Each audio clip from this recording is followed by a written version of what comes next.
EuroPhilantopics is like a date. It's a date between policymakers and practitioners, people who are good at using small resources in very effective ways, talking to policymakers who are short of resources and need to learn how to use small resources in effective ways. That's what this is about. One of the things philanthropy can do is invest in long-term solutions and to go beyond the current political cycle. And so I think there is a sense in which bringing policymakers together with philanthropists allows people to say, well, okay, where are the things that policymakers would like to be doing in the longer term to really solve some of these big problems, but they can't get the funding for that at the moment. They can't mobilize people in the right way. And so can there be a partnership between the policymakers and the philanthropists to kind of tackle these more underlying fundamental problems that Europe faces? It is important for foundations to think about intermediaries. Who can they use?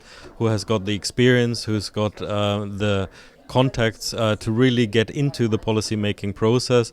Those kind of intermediaries, think tanks like the European Policy Center, but also some of the specialized foundations, some of the NGOs, some of the civil society organizations.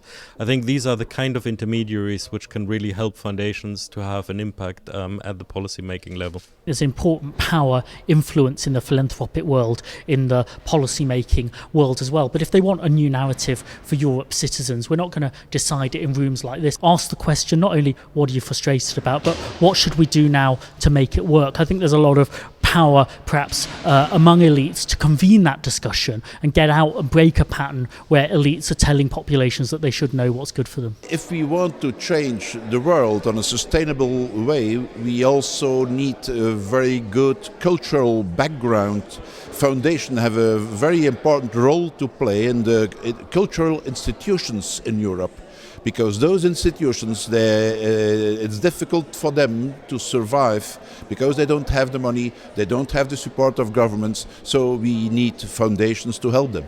We've been talking about the big issues facing Europe. One of the biggest is immigration, and how can we have a new narrative? There's a pretty toxic, populist narrative out there about them and us. Too many of them taking our stuff. They're not like us, they don't want to be. We're not allowed to talk about it. But another reason we need a new narrative is the counter arguments to that often don't work. You don't beat an argument of them and us by saying they pay more in than they take out. A lot of the defenders of open liberal migration policies tend to take it as a matter of fact that those policies are right, and they tend to be too dismissive of the fears of ordinary people. And I think there was a sense that it's very important that policymakers acknowledge that there are trade-offs and there are challenges in managing migration, and that actually people should have the permission to worry about that, but then to try and engage with managing those fears and answering the questions more specifically, rather than just taking it for granted that people who oppose migration are stupid, which seems to be the message that the elite often gives off. What comes clearly out is that there are many people who are thinking about systemic change, who are thinking about the radical transformation we need to see, and who are willing to invest in that, but also see the shortcomings of what we have. So if we can harness that agreement, that power of thinking to actually change something on the ground, I think we will have made a lot of progress. Foundations need to move from project impact to policy impact. The big challenge facing the European Union is not that some states are running deficits. It's not free movement of workers within the European Union, about which my fellow countrymen are currently becoming completely hysterical.